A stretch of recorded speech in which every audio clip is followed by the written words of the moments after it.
John Thielen's Destination Fish is brought to you by Alumacraft Boats.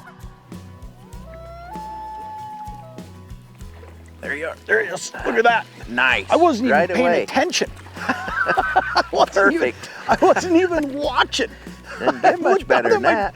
I looked down at my trolling motor, and all of a sudden you said something, and get I much looked better because than that. I was thinking it was going to be you because you said something, and all of a sudden there was weight tugging.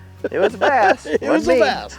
Not a big one, but you know what? A good start to the morning. Absolutely. Look at that. Get out of here, buddy. That was hilarious. I'll take that when you're not ready. Absolutely take that. There you go. Got him. Good. Boy, he was a long ways out. Long ways Did you out. see that? He came up a lot harder than that last one. Long ways out. Another good one. Nice, good bass. Come here, buddy. Oh yeah, that's a good fish anywhere you go right Yeah. there. And that Very one much. inhaled the frog. Look at that. Yeah, I mean, he ate it that time. I can just see the tip of its nose hanging out Yeah, there. that's cool. Very much Man, so. early morning topwater bass fishing. How do you beat it?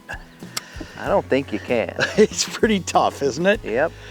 That is good stuff right there. Get him unhooked. Look at that. Awesome fish. Man, they're fun to catch.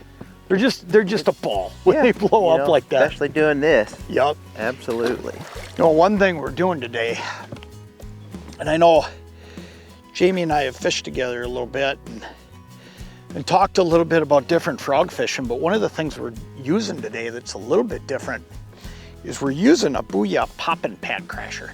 And these popping frogs, they kind of give you the best of both worlds because they've got the popping front end on them.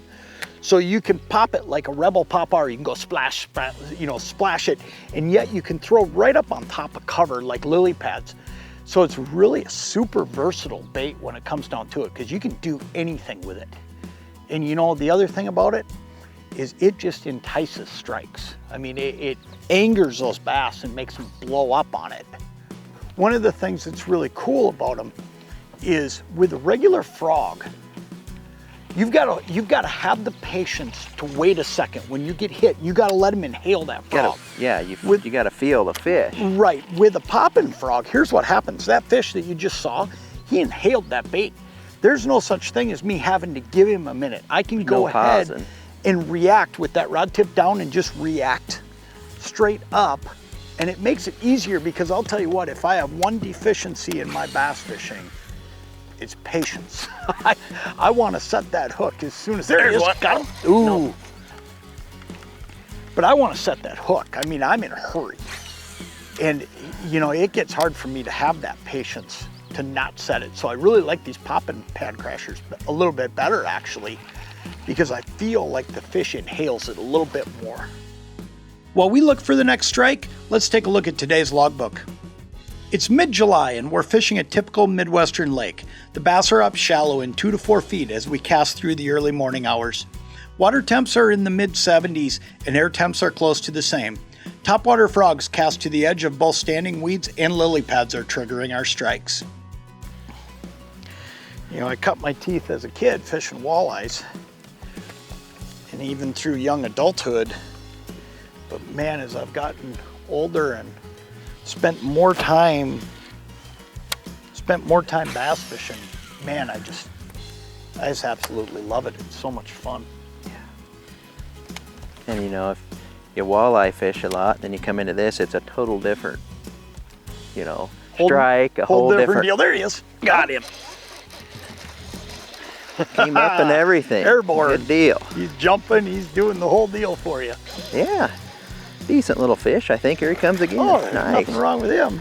That's a great He's not bass. hooked. That's good. Look at I think that. I can hoist him up here. That's a nice bass. Look at that. Good. What do you mean decent little fish? Good one. Yeah. Get him on. Need pliers or are you good? I think I got him here, John. Actually, no. Let me borrow your pliers. Yep, there you go. Hooked in there a little better than I thought. There we go. Perfect. Look at that. Good fish. Just don't get much better than that. That's awesome. Love it. Get him back in the water and see if we can get another one. John Thielen's Destination Fish is brought to you by these fine sponsors. It's tough to beat a calm and warm summer morning for chasing largemouth bass, and the bites just keep on coming as fast as we keep casting. That time I got him. You got him that time. Got him that time. Yep, good bass. That's a nice fish. Real nice good fish. You know, one tip I'll give you that I think makes a difference for me bass fishing when I'm fishing topwaters, nice fish. Real nice fish. John. Big fish. Look at that. Ooh, look at that. Got unhooked right there. I got lucky. Hoisted him thinking, you know, it'll be no problem to hoist me. Usually it's not. But he's a little bit bigger than I thought. I probably should have reached out and grabbed him. We got lucky. What an awesome fish. One tip I'll give you though that I think can make a big, big difference. I know it does for me in my topwater fishing. Is this morning we started over on the west side. We had a spot that we wanted to hit as we were driving out on the west side of the lake. I hit that first, and the reason I did is because the sun was still below the horizon line. So the light penetration over there was lower.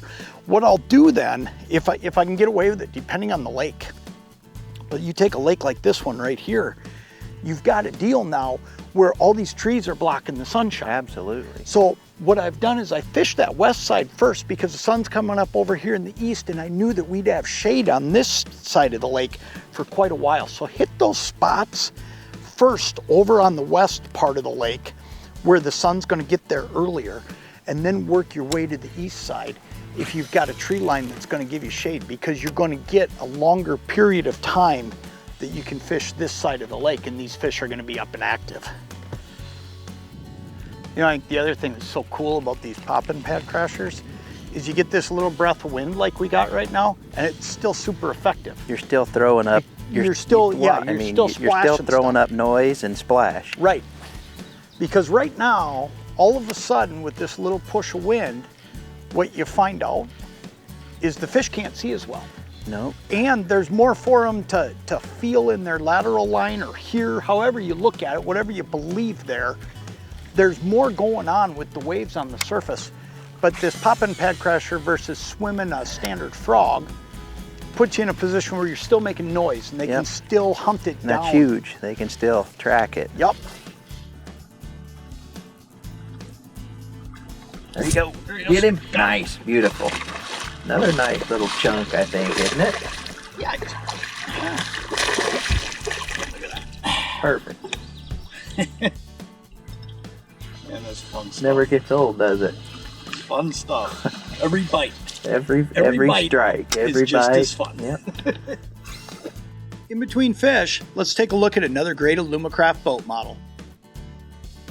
Big, brash, and bold. It's no secret that bigger can just be better. The Competitor 205 Sport makes sure of that, measuring 8 feet wide and nearly 21 feet in length. This is a sizable boat that packs a sizable punch. Built with tons of storage space, huge live wells bow and aft, and Alumacraft's signature 2XP performance, the Alumacraft Competitor 205 refuses to compromise. The biggest of the Competitor models, the 205 features a large casting deck suitable for 2 anglers, while the large cockpit is perfectly designed for multiple presentations from trolling to jigging. The Competitor 205 boasts a large 45-gallon fuel tank and a 13-gallon insulated cooler. Rated at 250 horsepower, the Comp 205 simply flies, beating everyone else to the hot spots. To learn more about the Alumacraft Competitor 205 Sport, or to bring yours home, visit your local Alumacraft boat dealer. Now let's get back to the action.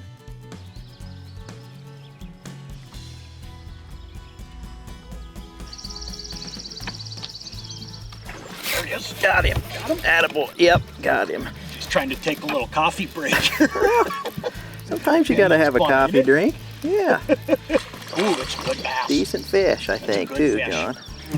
That's one of the bigger ones of the day, bud. Oh, the heat's on now. Shall I flip? He ain't hooked very good. I reached down and grabbed him. That's a good one. I don't think I would take the chance. Personally. No, he's hooked. I can see that both hooks are in him, but it's not. Yeah, Come here. Still, he looked like he's in the lip. Nice fish. Man, that's a pretty one. He is. He's real pretty. Look at that. You need pliers, or you got him? I got him already? I got his tail hung up here. What an awesome fish. There. That's good stuff. Beautiful little bass. Yeah. Yeah. Get him back in and adjust the frog and repeat. It's that easy and that fun. John Thielen's Destination Fish has been brought to you by these great sponsors.